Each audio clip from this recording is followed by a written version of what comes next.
Hi, I'm Satara. And I'm Christina. And this is Mixed Media Minds, where we take deep dives into work, power, and the disruptions shaping our future. So what are we talking about today? I have so many thoughts. I'm going to try and avoid getting into rants ahead of time, but our discussion today is going to be actually looking at a key controversial development in the context of Gen AI, specifically regarding OpenAI and one of its newer image and video generation capabilities that enabled users to mimic distinct aesthetic styles from different sources of media. And the specific internet trend and controversy that I'll be focusing on in the episode today was actually around an image style that is derivative of Studio Ghibli, which is an internationally renowned Japanese animation studio, for those of you who don't know.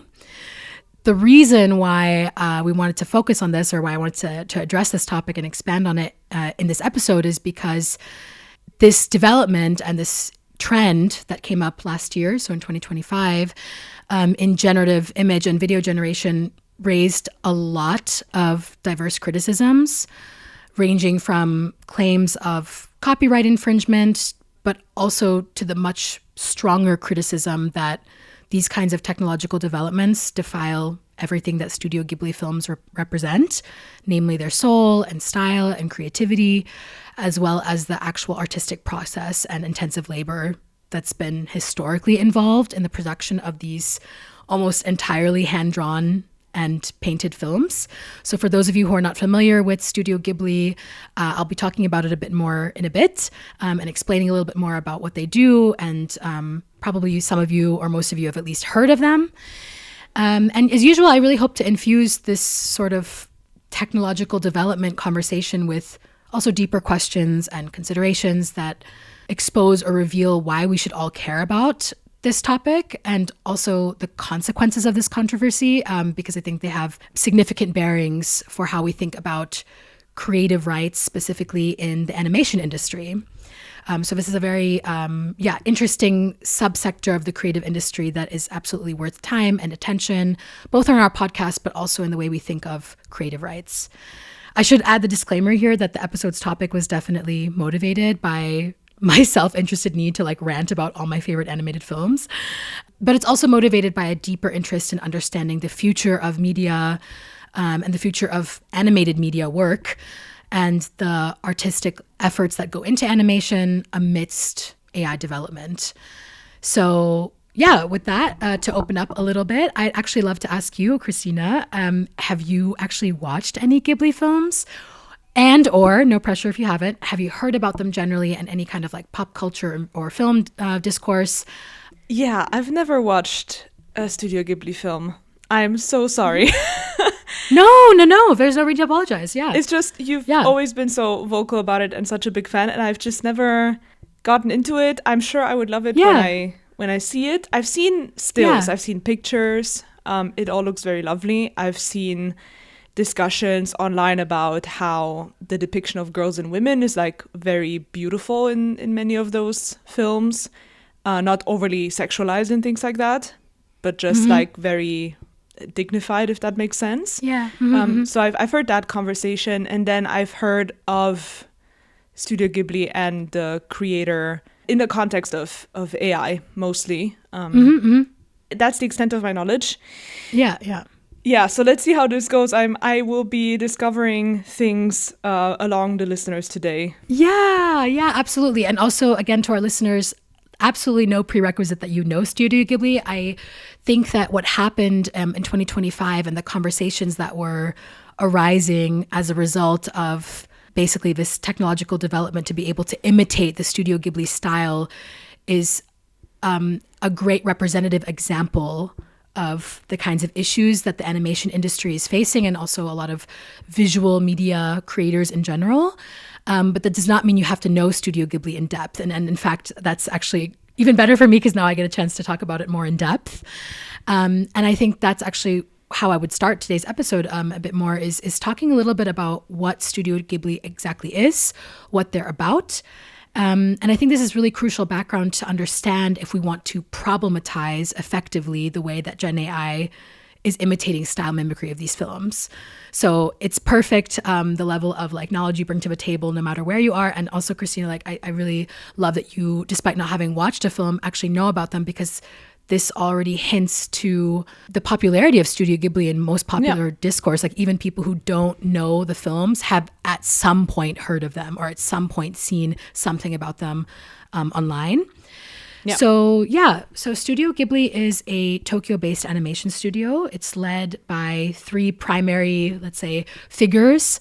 So definitely the face of Ghibli is Hayao Miyazaki, who is, definitely like almost interchangeable with the phrase Studio Ghibli. Sometimes people say Ghibli movies, sometimes they say Miyazaki films, which is actually a bit unfair, because actually Studio Ghibli is also comprised of another fellow director, Isao Takahata, and another producer, Toshio Suzuki.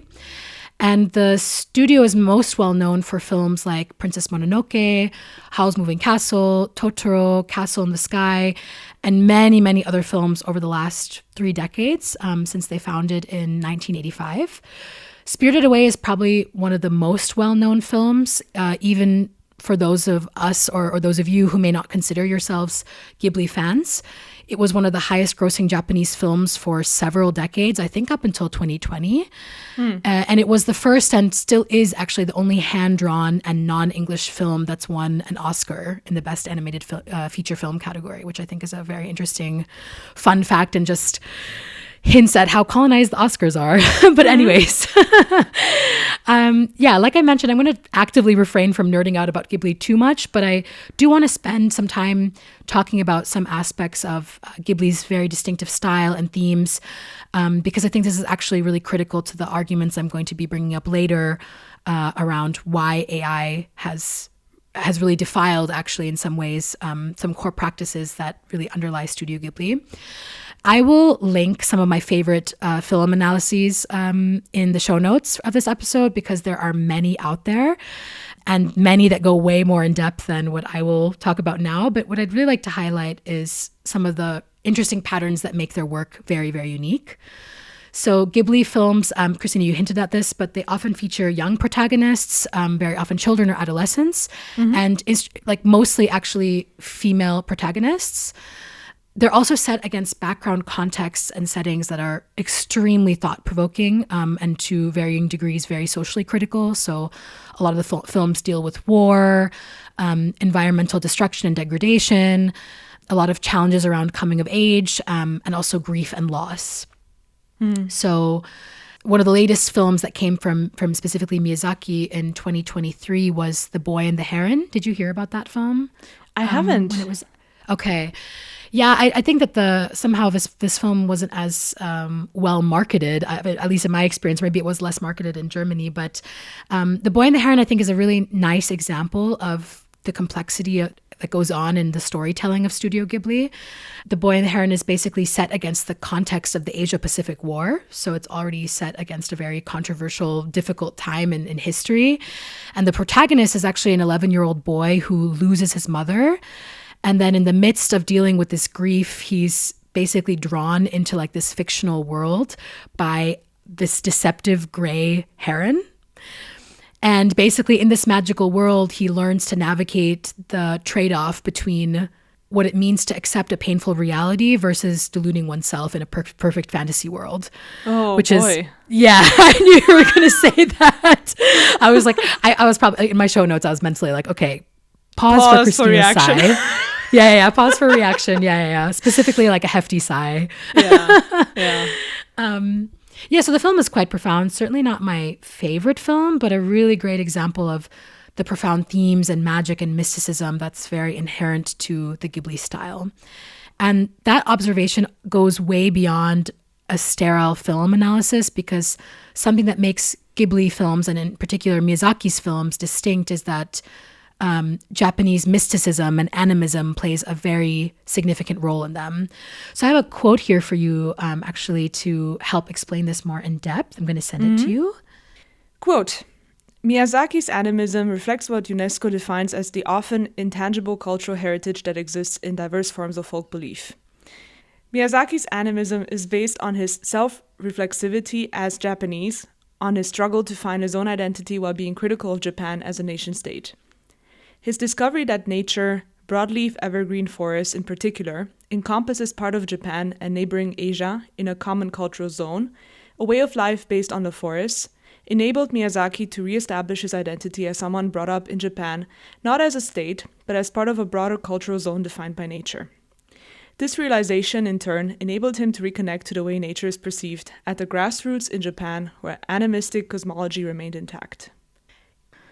I think it's a beautiful way to redefine national identity, honestly. Right? Yeah. I had the same thought.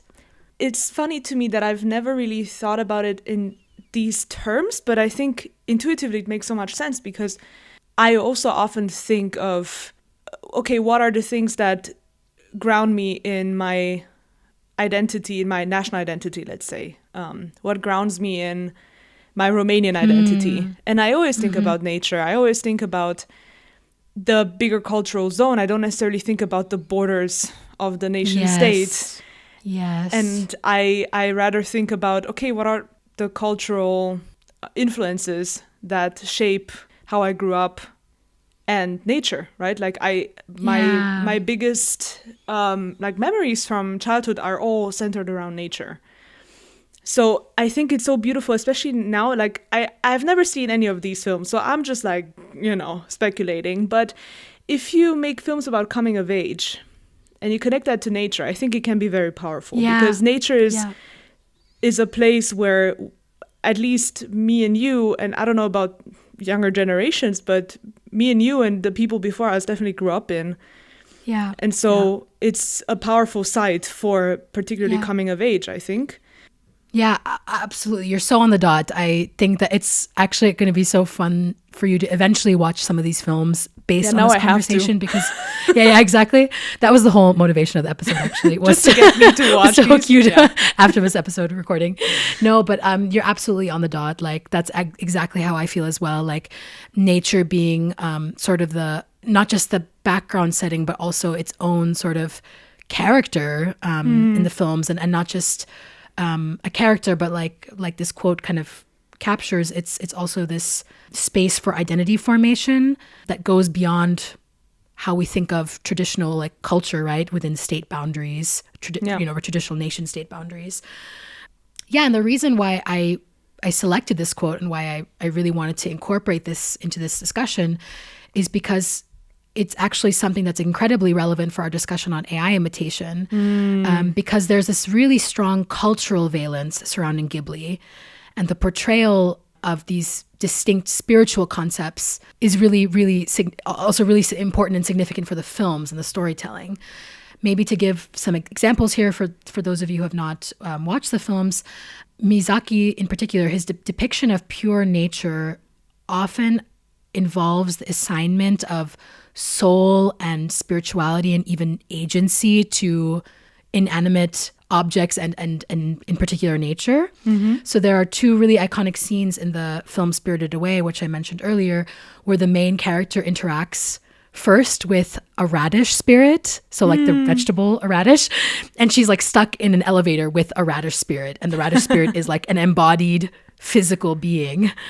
And then she also interacts later with a river spirit, and that river spirit is heavily affected by pollution, because the river is heavily polluted, and the spirit actually carries the pollution in its body.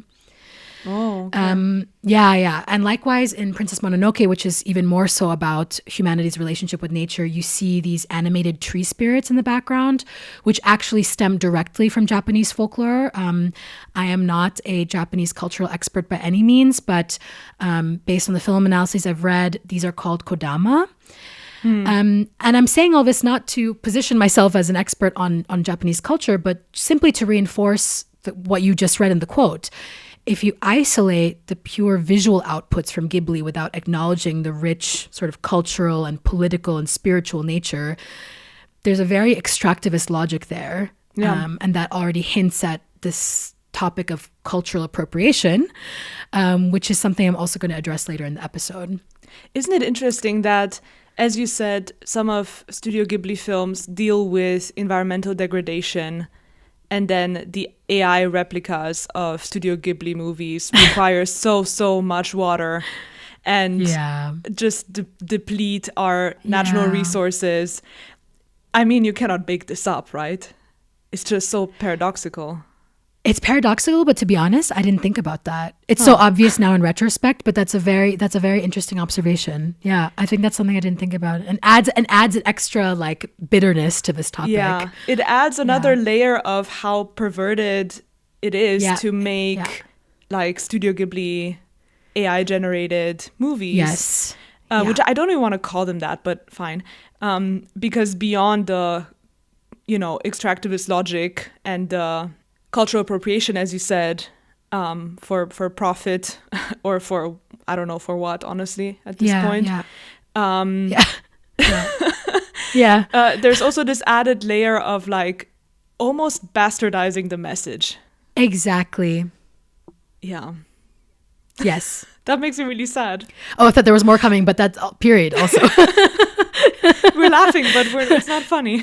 Yeah, it's not funny. It's not funny. It's sad. But also I think it's really important to draw out what's wrong with sort of our logic as consumers. I think something that you and I both share in common is a resistance to individualizing solutions to collective problems. That's something we've talked a lot about privately, and I think it's something that we also hold as sort of a philosophical commitment in our podcast. It's really important to like understand social issues as precisely social issues.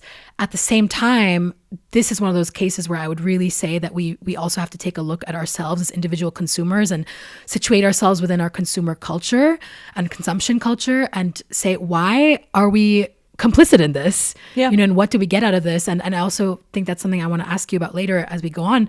But like sometimes the psychology behind this kind of consumption fascinates me. Like, what are we really getting out of this? Like, of course we get this exciting output that mimics maybe a style that we know and love from another source of media, but like, what is the missing piece that disconnects us, and it makes the problematic nature of these practices invisible to us? Or are we aware and we're just ignoring it? I really don't know. Yeah, it's a big question, maybe also too broad for today. But I do think a lot of people just don't. I mean, I would definitely have not known about the cultural significance of these movies unless I had read about it, unless it's also about like your media diet, right? Like, who are you following on LinkedIn? Yeah. What are you reading? Yeah. Right? Yeah. And like on my LinkedIn, for example, I saw 2 different posts related to Studio Ghibli and AI. And that was like maybe a year ago.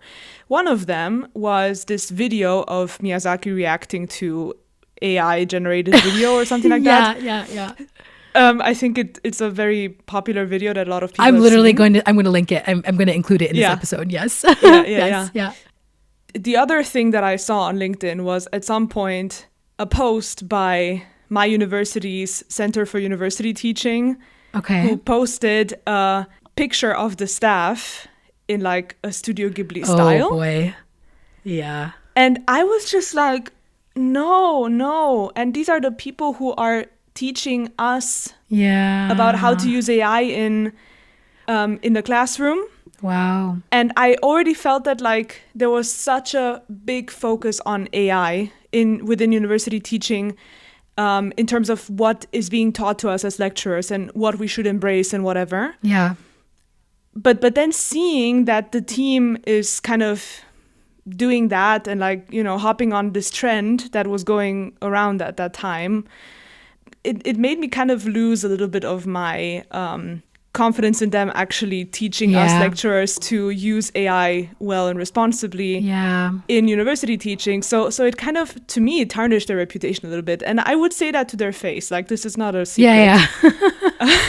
I assume that us recording this to go out to the public means you'd also, own up to it. yeah, for sure. Like, I would, like, they're always open for feedback, whatever. Like, it's just, that particular case, it's not super important who did it. It's just about the fact that it was just so casual to post a picture of yourself or of your team. Yeah. Today was the first time that I really did an in-depth analysis of like how you would actually go about doing it. Like what are the models powering that? Like I knew the generic information, but I didn't know like the technicalities. So yeah, like but that's what I mean though. I think it just reinforces your point. Like really depends on what kind of discourses you follow. Yeah, exactly. Because for some of us, this is like so unimaginable that we would even do something like this. And for some people, they're in this like very playful, experimentative environment where that's very encouraged. And that's something I don't want to be too harsh about, because I think this is also something that connects to culture and, you know, the circles you're in. And also think that there's, you know, maybe a final point here is that there's a role for a playful relationship in technology and all of this. But yeah, for sure. I think that we have to govern that a bit more carefully. Yeah, I wouldn't hop on a trend just because everyone does it. Exactly. And I think that's what happens when you see everyone on LinkedIn or on Instagram or on Substack even do these things. And you think, oh, so this is harmless because everyone does it. So that may be answering part of your question as to why, you know, people do this. Yeah, I mean, I think it's just fascinating to try and make sense of this and what explains the disparities. Yeah. So now I just want to transition a little bit. We've talked a little bit about, you know, sort of the Studio Ghibli approach and the spirituality and the sort of motifs that we see coming up regularly. And I want to transition a little bit more into the labor, the effort and the labor and the time that goes into creating these films. So I have a couple clips for you. And these were so fun for me to watch. So for those of you listening, you'll find the links in the show notes, but please do check out these videos. It's absolutely fascinating to see how animation works behind the scenes, especially for Ghibli, because these films are largely, if not exclusively, hand drawn and hand painted. You're really convincing me to watch these movies now. Mission accomplished, folks. We can end the episode here. When it comes to making a movie, Hayau's process is a bit unorthodox. He doesn't like to start with a script because he sees it as limiting yourself to an idea. Instead, Miyazaki observes life and decides what he would like to see for himself on the big screen. A quote from the book says, "How much of your stories do you know before you start drawing?" I asked Miyazaki. "Knowing the story and knowing what happens in the story are two different things," he answered. When I started as storyboard Spirited Away, all I knew was that the girl gets separated from her parents and some weird things happen to her. That was all. I discovered everything else while drawing it. There's some staples that are in Studio Ghibli films, one of them being a childlike whimsical feel to the overall movie. And I think the starting process helps create that effect. He doesn't limit himself when it comes to his ideas. Miyazaki loves to get inspiration for his films from observing. You can see it clearly in the documentary when he stares at plants for creating the film Boro the Caterpillar. He's staring at leaves and flowers to build the world of the short film. Oh, I love that so much. Yeah. I think it's so cute how he's like, okay, for everyone who isn't watching the clip and just listening to us, I think the majority of this clip is just Miyazaki with magnifying glass, just staring at a plant. He's just staring at it so intently. There you go. Like you cannot replicate that with AI. AI will never see a plant through Miyazaki's eyes. So yeah, I think this idea that he knows roughly what the story is, but then what happens kind of reveals itself when he draws is really antithetical to how you would prompt an AI model or an AI tool to make you a quote-unquote Studio Ghibli film, because you would say, like, you would give it a prompt and it could never come up with whatever you come up with while you explore as an artist, right? It will just, you give it a bunch of keywords and through association will come up with, you know, the most obvious amalgamation of events. So I just think there is something inherently interesting in the process that is impossible to replicate. Yeah, absolutely agree with you. I think that it's really powerful to like actually see Miyazaki holding up this magnifying glass, because it really demonstrates the peripheral aspects of this craft of like creating animated films, or specifically Ghibli animated films, that we either don't see, but especially are disconnected from if we just prompt something in ChatGPT. And also one thing that this clip highlights really nicely is that the development of the storyline happens through the drawing, right? And I feel like there's this spotlight on research and exploration in the process. And what we see with AI is basically expediting / completely missing these steps and just getting to a fast end result that's not gone through that journey. But I would submit that part of the novelty or part of the reason that these films are novel in the way that they are is precisely because Miyazaki went on this journey of exploration. I mean, I'm telling you, Spirited Away, which he references in the clip, he specifically says that he did not know the storyline right before he wrote it. It's the most unhinged movie ever. Like, it's so unhinged. Like, the stuff that happens, you're like, what? But it's still within this acceptable realm of like, okay, I'm not tripping, like, but it's like pretty close. Like, it's just really it's not unhinged. like David Lynch. Yeah, but in the best way, like in the best way, in the most complimentary way. And yeah, I just think that we can't sort of disconnect these elements of the process. The storytelling and the hand drawing and the research and the exploration all came together in this sort of symphony to produce the output that we enjoy so much. And yeah, I mean, obviously with AI generated art and in the Ghibli style, we were mimicking all of that, but it's totally devoid of all of that sophistication. It's funny because we look at media that is visual, and we often forget that what it takes to get there is not just aesthetics. Exactly. But I catch myself there too. Like, I had no idea before I started developing an interest in this how expensive it is to make any movie or series happen, because it's not just, pointing a camera at the actors. That's not it, right? You have so many moving parts, so many people behind a camera. Yeah. And we just often forget about that labor. And I think it's powerful that right now, like in this discussion, you actually highlight the labor and we focus so much on what it takes to get there instead of like the aesthetics of these movies, if that makes sense. Yeah, absolutely. Actually, now that I'm thinking about it, without that being the intention, one of the reasons I'm spending so much time explaining this is because I think it's sort of against the whole point to just jump into the AI critical debate without actually honoring all of this, because this is what actually provides the kind of compelling logic for the arguments later around why we have to problematize like AI sort of defiling these processes and these productions. But we can't do that unless we really, really understand this part. Of course, I have to hold myself back because we could devote a whole episode to this, but I do have one more clip for you. So many clips for those of you in the audience. Hopefully you're enjoying it because you also get some narration, verbal narration of what's going on. But I did want to also actually then get into the actual drawing process. So this is a clip that actually explains how individual frames for Ghibli films are typically made. Just for context, let me show you what it takes to animate just one single frame in a Ghibli film.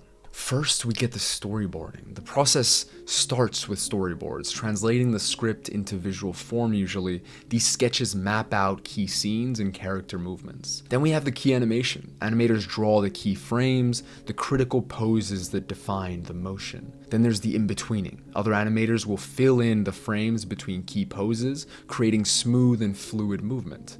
Then we got the background, which is one of the most important part in Ghibli movies. Backgrounds are drawn separately, often as detailed paintings that set the scene to move. That painting. This moves us on to coloring, so where pretty. each frame is hand-painted with colors carefully chosen to reflect the story's tone and atmosphere. And finally, the final composition. The characters are layered over the backgrounds, and each frame is meticulously checked for consistency and perfection. Imagine drawing something and getting to like watch it literally come to life. Hundreds of thousands of frames. It's so intricate. It's not that you just make a drawing, but you make the same drawing just slightly different. You have to be super meticulous about it. It's in terms of skill, it's very impressive. Yeah, and I think also you have to have this like understanding of where this person is going and like, or the scene is going, and then like imitate like all that dynamic movement in a realistic way. Like there are scenes where you'll see like wind rippling through grass or through trees. And And the ripple is so perfectly aligned. And I'm like, I don't want to know how many times this frame was like drawn or redrawn. So I think it depends also, because I think I can imagine human frames. I can imagine, these really incremental movements already being tedious, but then imagining like that when you scale it to like nature and the setting, like wind blows through a village and like leaves are on the ground moving and people drawing all of that. Yeah. It has to look natural, so you have to just observe how nature moves by itself. Exactly. So you have to have such acute knowledge of the dynamism. Is that a word? Mm-mm-mm. Yeah. The dynamism of nature. It just goes to show it's not just knowing how to draw, it's also having this really, really detailed perception of the world as an artist. Yeah, exactly. And I think it's really important to just immerse yourself in that, like reality and those truths, especially if you're not familiar with this kind of work, precisely because it helps to really fuel that, I mean, in my view, justified rage that should be evoked when we see technologies take over of these crafts and skills. So, yeah. So it's honestly, right, probably no surprise that Studio Ghibli has not produced that many films. Once you've watched this clip, you're like, okay, if that's the labor involved, if you look at their net number of films being produced, it's not, compared to other animation studios, it's not a significantly high number since having founded in 1985. Because I think since then till now, so about 40 years, they've produced around 24 films. And that's a lot. Yeah. It is a lot. I think it's a lot, not in isolation, but like a lot given this labor. Yeah, exactly. Yeah, that's what I mean. I hope that we all have a really solid understanding of what Studio Ghibli, at its core at least, is about, what goes on behind the scenes. That is really crucial to understanding not only their work, but also the topic that we're actually going to be talking about more now. And more importantly, I hope that even if you're not a fan of these films at all, that you've gotten a stronger sense of the craft and culture and human talent that's gone into all of this, because that's precisely what makes the developments from OpenAI and other AI platforms that are mimicking this artistic work so controversial. So with that, let's get into a quick chronological overview of key events and developments on that front. I'll share a little bit about the timeline and the actual technological developments that led up to the Studio Ghibli controversy in 2025. In May 2024, however, is when all of this actually started. So OpenAI basically released in May 2024 a new multimodal AI model, which, as hinted at by its name, is basically able to handle different types of input and different types of output, ranging from text to images and audio. Those of you who recall the widespread release of various large language models from late 2022 onwards, probably remember OpenAI having separate tools for each of those modalities. So DALL-E was OpenAI's image generator. ChatGPT was originally designed for text-based input and output, and then separately Sora was introduced for video generation.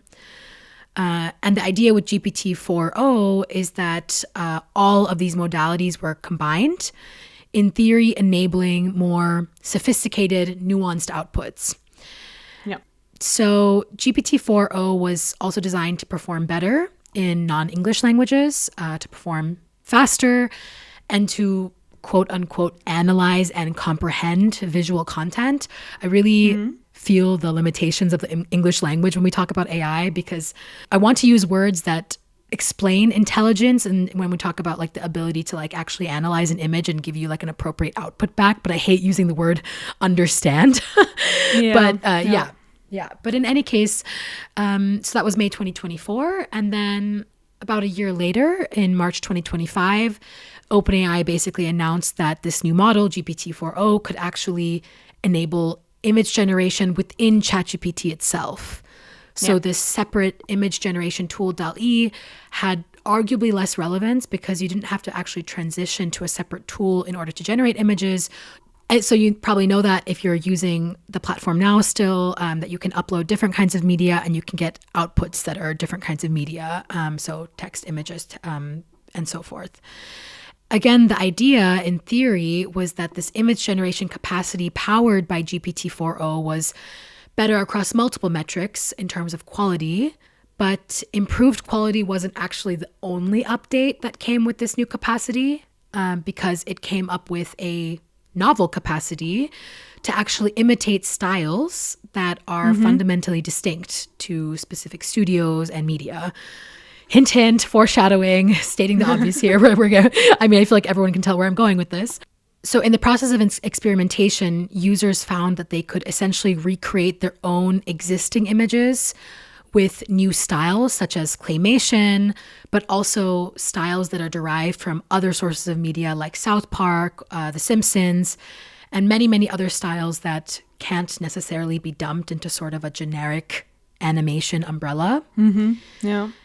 So to understand the enormity of this trend, I'm going to have to do something that you'll hopefully very rarely or never hear me do again, which is to cite Sam Altman as a source. But he actually described the public's reaction to this new GPT-4o upgrade as biblical. Like he actually used the word biblical, which I think is very interesting in terms of evoking parallels to like godly power. But anyways, he claimed that actually 1 million new users signed up for ChatGPT within 1 hour as a result of this new capacity. Wow. So, yeah, I mean, I can imagine the number is stretched, but regardless, there was absolutely an uptick of subscribers. Yeah, and of course, given that I spent the first part of this episode focusing on Studio Ghibli, it probably comes as no surprise that the images that were most often recreated using this new GPT-4o capacity were in this Studio Ghibli style. So this was the most popular style for users to imitate. So much so that it became this viral internet trend and then, of course, inspired this whole episode and this whole discussion. We've all seen them on our timelines. Yeah, exactly. I was like, if you haven't seen this on your timeline, I'm quite surprised, but maybe just look it up. But if you want to get an idea of what people were actually like uploading and recreating in the Ghibli style, that's what this next quote is for.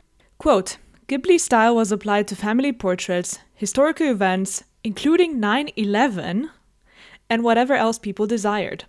Altman even changed his ex-avatar to what appears to be a Ghiblified version of himself and posted a joke about the style's sudden popularity overtaking his previous, supposedly more important work. The Ghibli AI phenomenon is often portrayed as organic, driven by the inspiration of ChatGPT users. On X, the person credited with jumpstarting the trend noted that OpenAI had been, quote-unquote, incredibly fortunate that, quote, the positive vibes of Ghibli was the first viral use of their model and not some awful deepfake nonsense, end quote. But Altman did not appear to think it was luck. He responded, quote, believe it or not, we put a lot of thought into the initial examples we show when we introduce a new technology. Yeah, this is sinister. Yeah.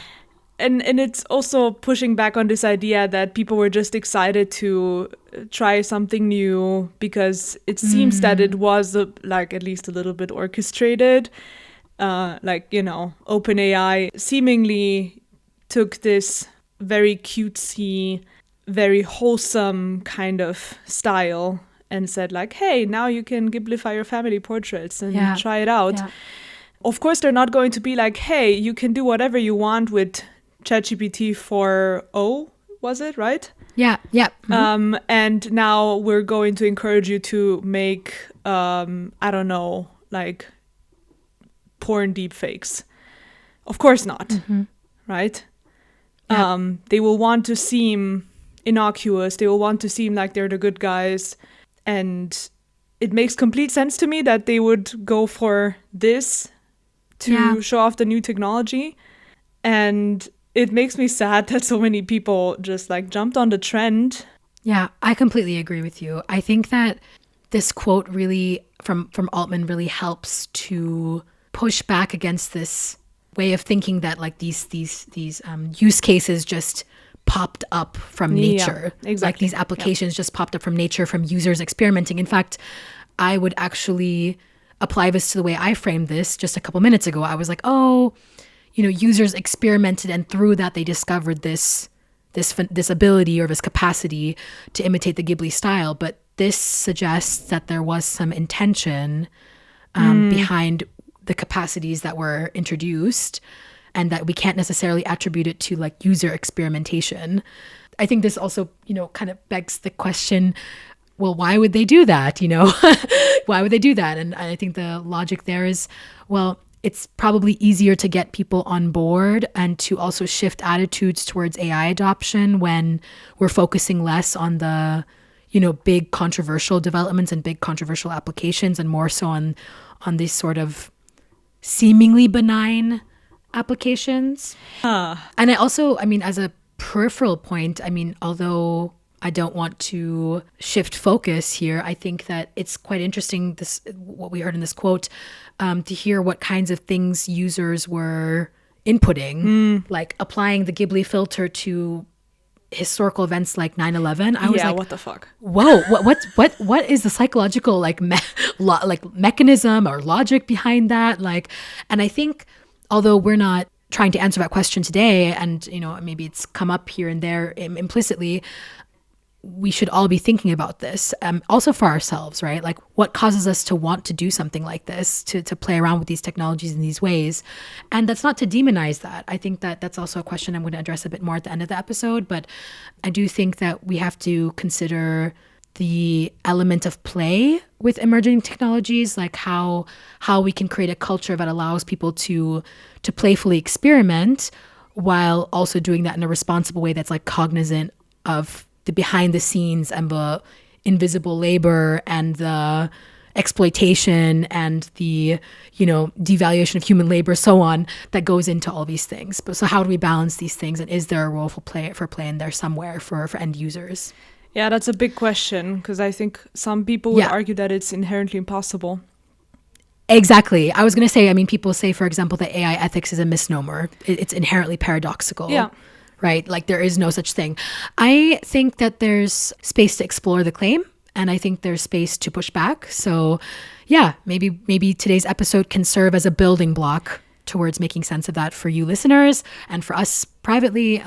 But yeah, definitely not something that I think is a clear-cut answer, at least from my perspective. So maybe returning to the topic at hand, because obviously we have so many other directions we could take this conversation, and hopefully we can do that in the future. One thing that I want to really focus on here that distinguishes this development from GPT-4o was actually that it was the style being imitated from Ghibli, rather than a novel image being generated from a prompt. So it was actually based on uploading one's own image and then restyling it. And that restyled image was then the output. Yeah. And this complicates things a bit, because copyright law, like all aspects of regulation, is still playing major catch up around the world to keep up with the pace of AI development. But one thing it certainly has yet to deal with more effectively, to say the least, is the distinction between a copyrighted piece of art versus a distinctive style. Yeah. There is some existing legal nuance here, so I don't want to say that there's nothing to protect style. But for example, a lot of legal frameworks allow for the open evolution of style through free exchange with other creators. Think of it as similar to like a marketplace of ideas, where there's sort of a free space for artists to mutually influence each other. And if we think about it, we can also probably all trace the influence of artistic predecessors to their modern counterparts, right? So you can look at, way beyond animation, right? You can look at any movement in history and track how one artist influenced maybe another, and then that artist influenced the next. Yep. That's enabled through style being out there in the world and not necessarily ownable in the same way that a piece of art is. Yeah. But there's more complexity, right? Because that's obviously not what's happening here. There's no free flow of Ghibli's artistic style that's enabling an exchange of influences or an evolution of the artistic movement. That's not what's happening here. And maybe you could argue that users submitting their own prompts to Ghiblify an eccentric or novel image, that could be considered art. And of course, that opens the whole what are the boundaries of art discussion.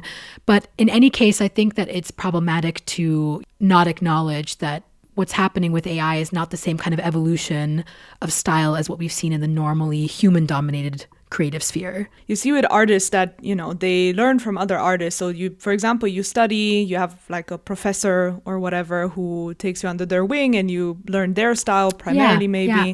Then you bring in your other influences, you have your own ideas, you find ways to develop the style. So it's like the human connection is first, or this like mentor-mentee relationship is first.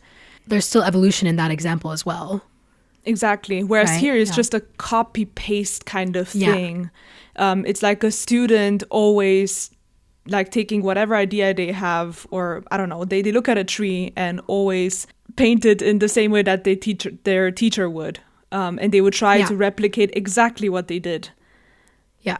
Of course, with the distinction here that AI is not just one artist, but it can do all of that on a mass scale, using up a lot of resources and so on. Like, this is beyond the scope of the episode, but I think people kind of miss why it's important that actually we don't want this kind of mass imitation of style, right? Like they think, oh, well, if an artist did that would be fine, right? Like what is inherently wrong with the idea of copying a style? I'm like, well, the problem is that an individual artist would never do that, because an artist is not somebody who just copies. That's actually a very interesting tangent that I actually think is relevant to like have some space for, which is like how we distinguish, and not just philosophically, but like also legally. Like they're both interrelated, but how we understand AI generated outputs as different than human artist generated outputs, because that's those arguments that you just brought up are actually real counter arguments that like credible lawyers are bringing up in courtrooms. Like, well, other human artists also copy.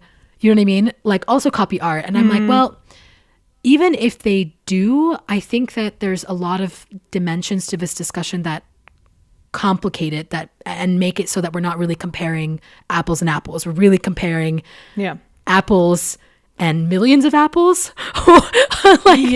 And or apples and oranges. I just wanted to say it because I was like, there's a scale dimension here. There's a lack of humanity, like human centricity that's a factor here. So there's a lot of metrics that are completely different. And I don't think that we can operate on the same logic. But that's a lot what's happening in the law, right? Because it's very precedent based. Definitely worth talking about more, but also ruminating on like what makes the evolution of style topic acceptable when human artists are involved, but not when AI is involved. I'm not even sure I can give a comprehensive answer to that question here, but maybe that's not the point. Maybe the point is that this is exactly where the problem is, that we're not able to identify those dimensions fully yet. That being said, I do want to highlight that there are some foundations for fighting all of this back within current copyright frameworks. This is not factoring in how copyright frameworks differ around the globe. I was looking at the US and also what's happening a lot in various European countries. But I will also link an interesting piece about that in the show notes. In any case, just to generalize, something that binds all of those attempts within current copyright frameworks to fight this issue of like style appropriation, if you would call it that, is the argument that the Ghibli style is distinct.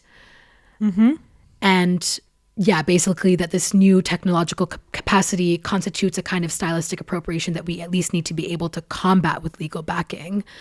And one way that, they do this is by focusing on this distinct nature. So people have phrased this, for example, as a distinct visual language that's considered very unique and fundamentally characteristic to, for example, Studio Ghibli or The Simpsons. I can probably guarantee you that if I were to give you an image that was mimicking the Simpsons style and I would hand it to you, you'd be like, oh yeah, it's like The Simpsons. Like you would immediately think of it. You wouldn't think of some generic animation umbrella like term, or like, you know, you would be able to immediately place it as a Simpsons like parallel. And it's exactly the same argument with Studio Ghibli is it's not generic, it's distinct. And if your first thought is that you can attribute it to that studio or show or whatever, then it's got a uniqueness that is protectable. Yeah. That's good. I like that. Yeah, we'll see where it goes in terms of like tangible, like, you know, progress. But I think I think it's interesting, and I'm glad that there are ways of dealing with this, at least on some level. Yeah. It's so interesting because if you applied the same logic to music, you'd get into so much trouble copyright-wise. Yeah. Right? You have so, like, in terms of the creative industries and the different creative industries, you have such different benchmarks. Yeah. Also, in part because of the precedents that were set, right? So much of music sounds kind of the same. I mean, especially in one genre. At some point, yeah. At some point, yeah. Like, there's a very famous song by Architects called Doomsday. This is very niche, but I promise I'm going somewhere with this. It's basically the defining song of modern metalcore, and the amount of bands who have used the exact chord progression of that song. And, you know, Architects have never sued. They're like, okay, yeah, cool. Oh, wow. Yeah. I'm sure there must have been grounds for that, because all modern metalcore is basically based on that riff and chord progression from that song. People should look it up if they're interested.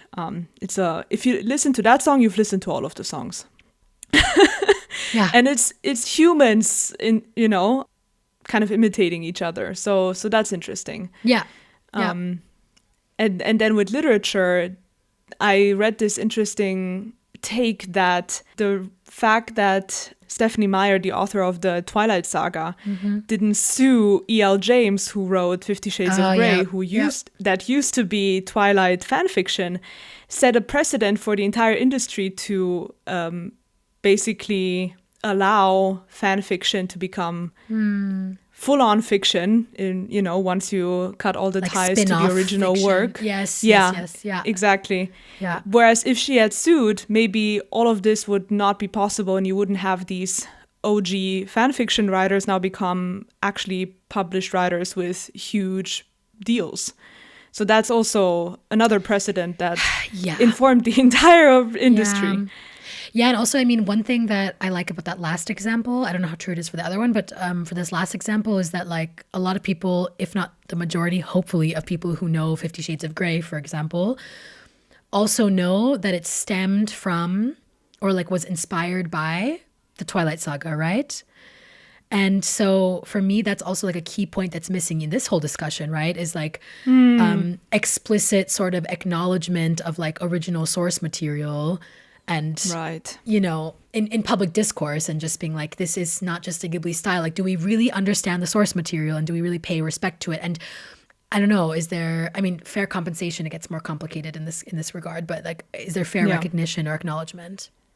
That's such a good point, because even in the music case, even though there are instances of artists like full on stealing certain songs or certain melodies. And never acknowledging that fact. I mean, think of like Milli Vanilli or I don't know, Dua Lipa. I'm not super well versed in, but there's been some controversies there. I've heard of that, yeah.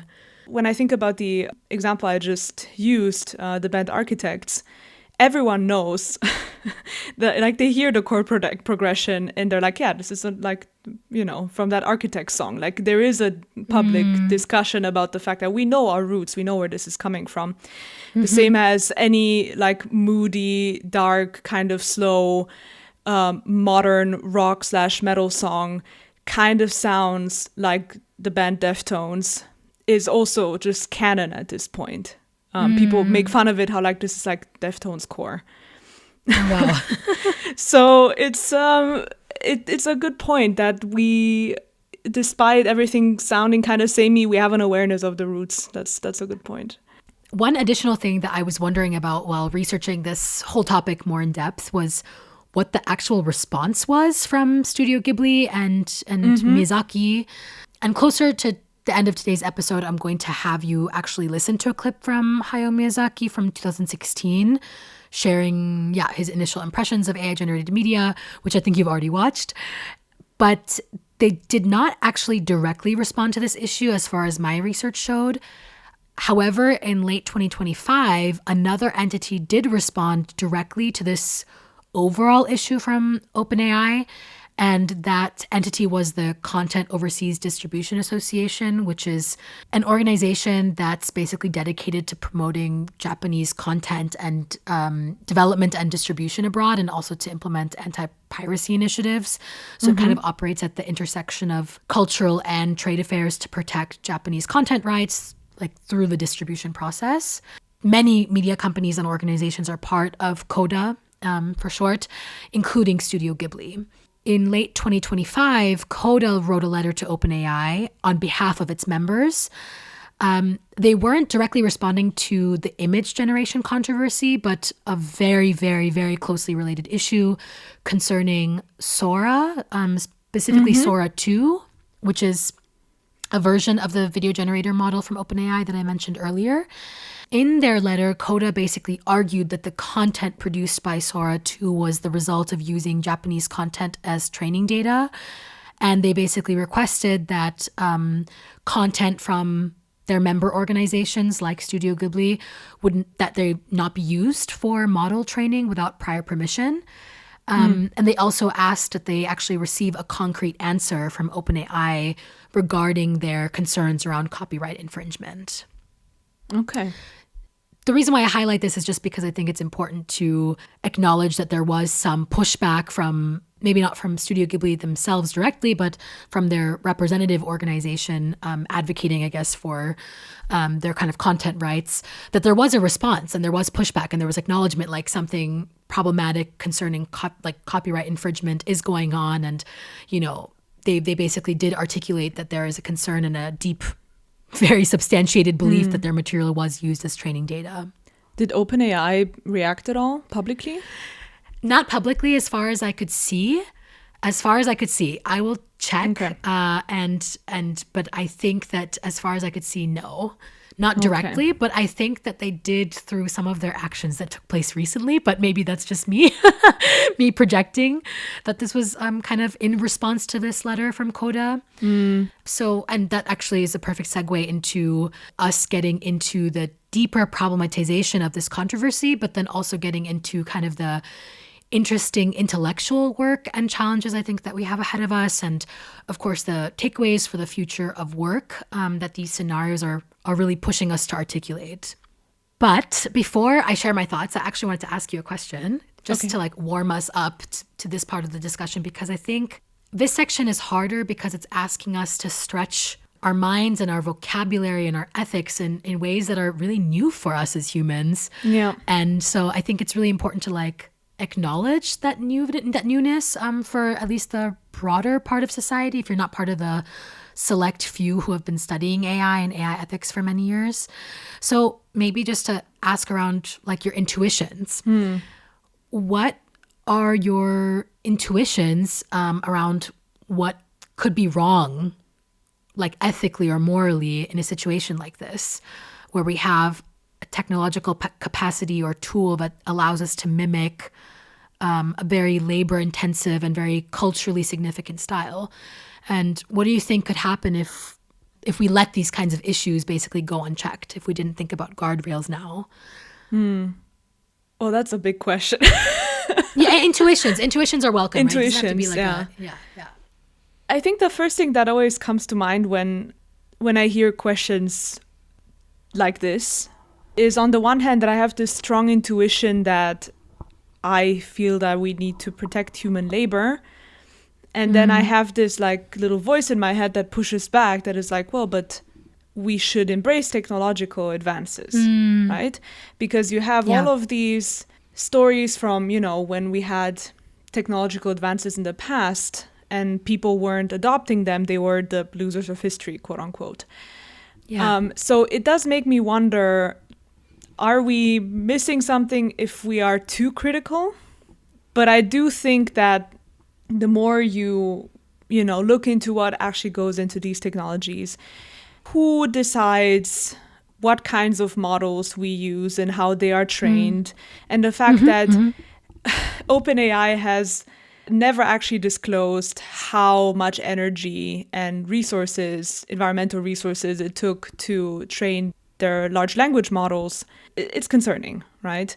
Then you look at the fact that these companies make huge profit off of the, labor that they have not in any way supported or have contributed to it all, right? The fact that the vast majority of training data used to train large language models is scraped off the internet without consent and without knowledge, then it gets shakier, right? Because then it's not necessarily a question of, should we embrace the technology so that we don't lose in the bigger history, right? Like, so that we're on the right side.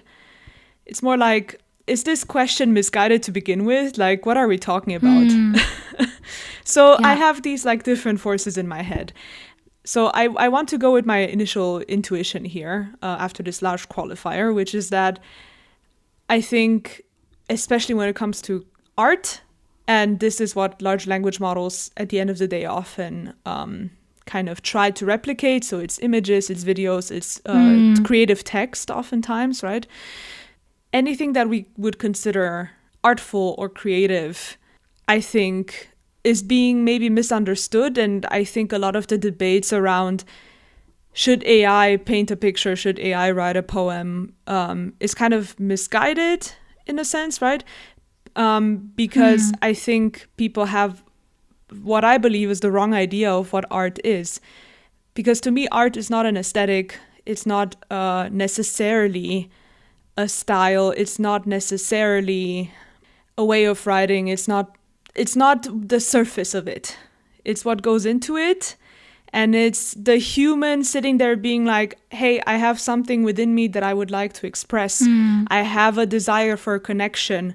I want to tell a story.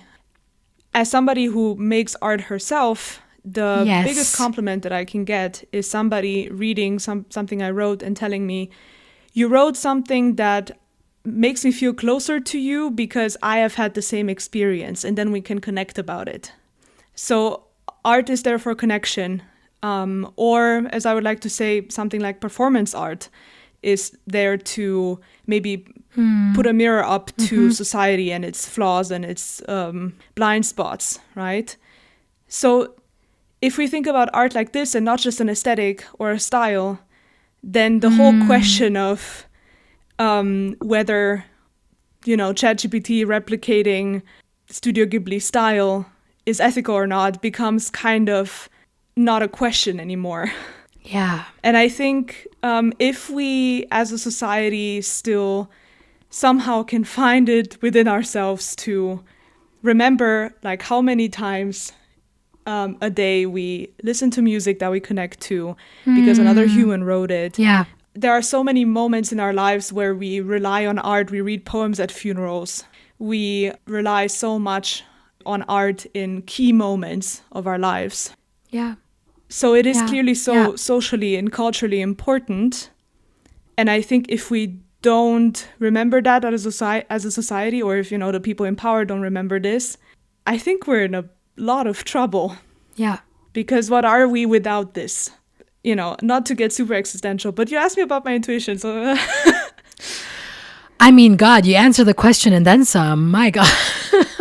I'm over here like, let's just end the episode. Wow. Like, mic drop. That was it. That was such a beautiful, beautiful way of framing this. And I could not have put it better myself. And I was also hoping that you would actually specifically highlight your background as someone who creates art, because I think that is also like the part that we're missing, like the story behind the output. Yes.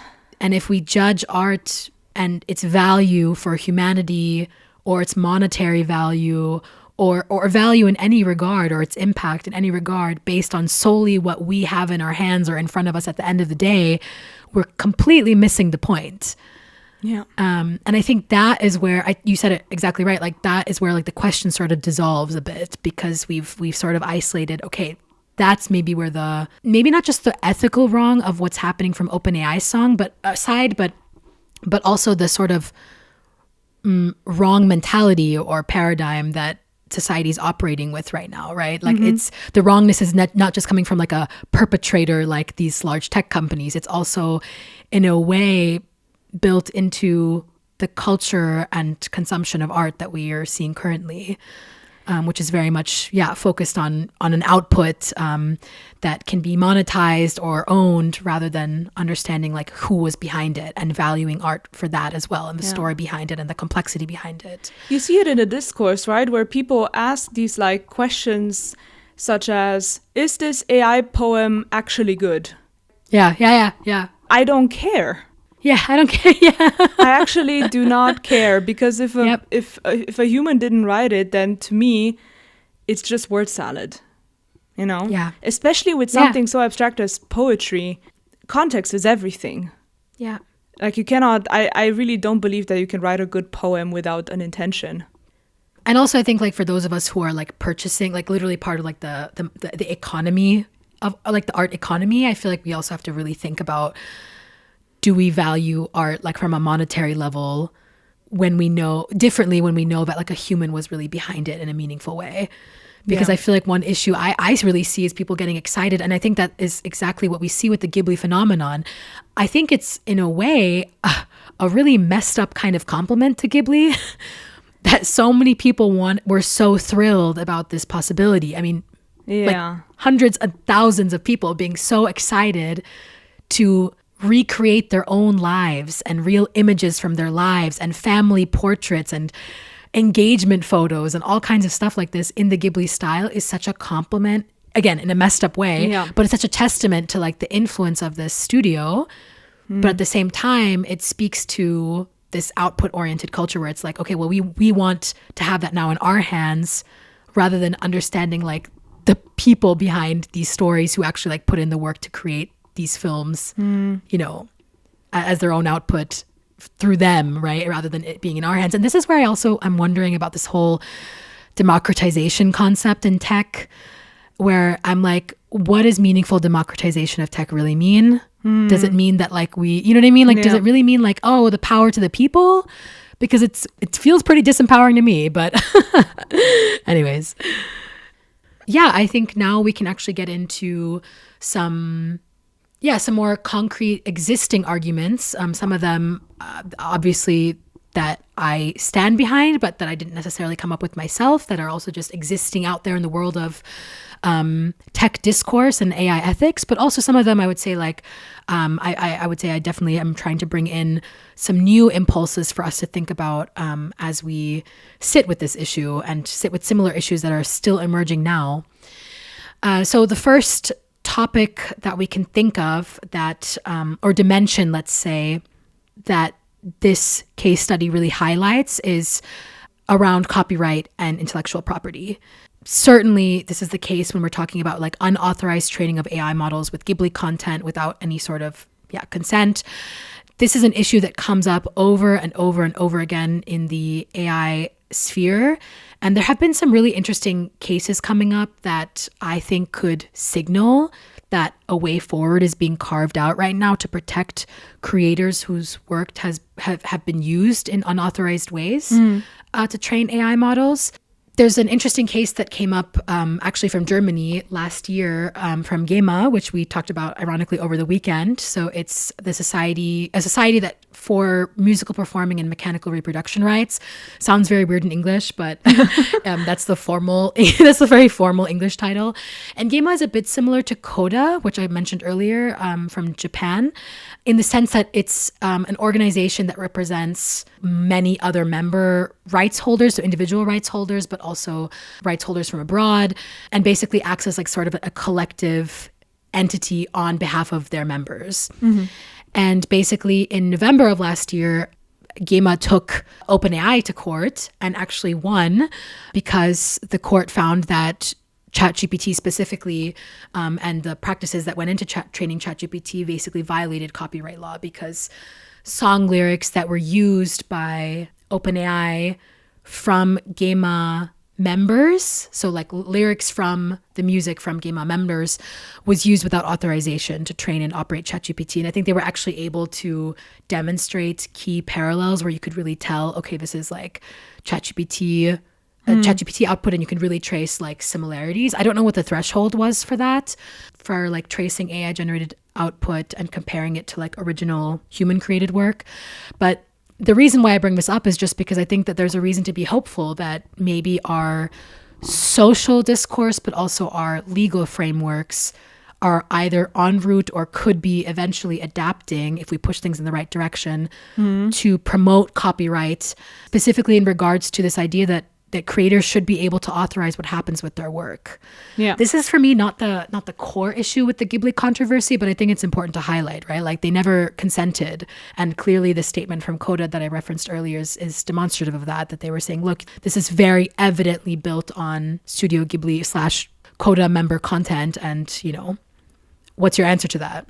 Yeah. We've talked a lot about destruction and corruption of creative industries and the devaluation of human labor. So I don't want to spend too much time talking about that. And I'm also hopefully going to try and also create some more content for us on that topic in the future. But I think this is like an ongoing theme, right? Because we talked so much in the beginning of this episode of all the work that went into or that goes into Ghibli films. And please watch the videos that we've linked in the show notes that Christina and I watched on the episode today, if you really want to like immerse yourself in the kind of labor involved with Ghibli films. So yeah, and I think we need to understand that more in order to understand that there are direct consequences on the livelihoods of creators that created this media, that AI is, basically shifting or causing. I do want to spend a little time, though, talking about something that for me is not something that I've seen so much in the Ghibli controversy, which I think is problematic, which is the cultural appropriation argument. I'm not a sociologist, but I have a rudimentary definition here of cultural appropriation to offer, and I definitely recommend reading up on it more in depth. But the idea behind cultural appropriation is cultural elements are taken and applied without acknowledgement of the original context or customs and significance, and they're used often in exploitative manners such as fashion or for profit or for some other performative purpose. Yeah. And I think for me this particular point was really missing in a lot of the criticism I was seeing around the Ghibli controversy. It was definitely not a primary argument, but what the Ghibli image stylistic capacity really exemplified for me was a complete lack of awareness of the cultural and spiritual dimensions to Studio Ghibli, right? It treated it and its films as purely visual or purely known for a visual animation style, not a creative movement that's actually situated against Japanese politics and customs and spirituality. And I think that the cultural appropriation argument actually could maybe be relied on more in the AI ethics debate, because this is definitely not only relating to Studio Ghibli. For sure. I think that, I think it's definitely, we see sort of like a whitewashing of content through AI that definitely recreates media and text through a very westernized lens. And so, I think that this is also a dimension we need to spend a little bit more time on when we think about the future of visual media and especially animated media.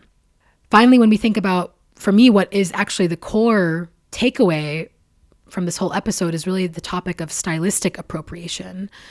So we've talked about this idea of a distinct visual language as a key issue in this whole debate, that maybe we don't have a good understanding of how to protect distinct visual languages or distinct styles, because up until now, styles have been something that exists in the open world for others to take and to be influenced from or by.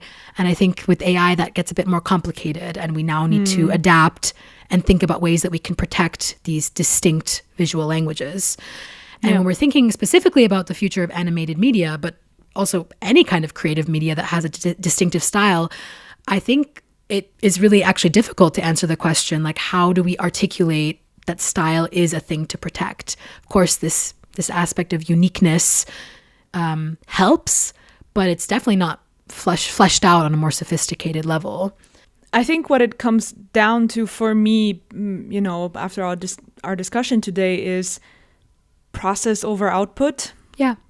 And I definitely see that. Okay, maybe I'm biased in the sense that I am recognizing that approach now because of the discussions and discourse that we're having about AI. But when I go to art galleries now, particularly those that highlight contemporary art, I pay a lot of attention to not just like the exhibit, but also sometimes the documentaries that they show about the artist. Oh, nice. That you can watch. Yeah.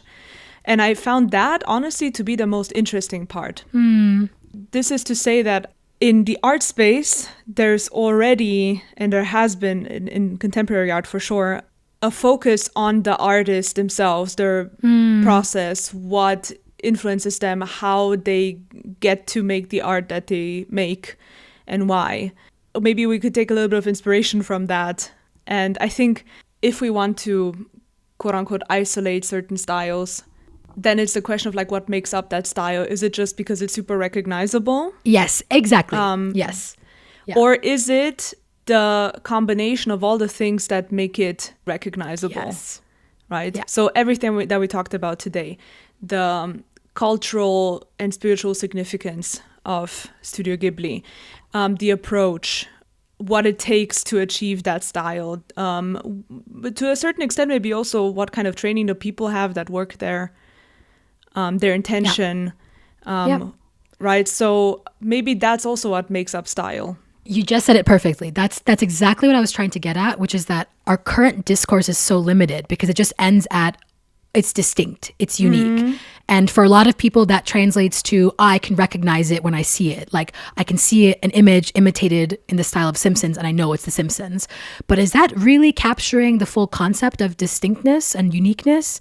And you just said it exactly like that, right? Like we have to maybe think about expanding that a bit more. Is it just inherent recognizability and affiliation? Or is it also tying in all the other elements that contribute to this uniqueness? And then, of course, how do we translate all of that complexity into like a legal format? You've definitely pointed exactly to the heart of the issue, which is exactly where we need to focus our attention if we want to address this challenge, I think, for the future of especially animated media.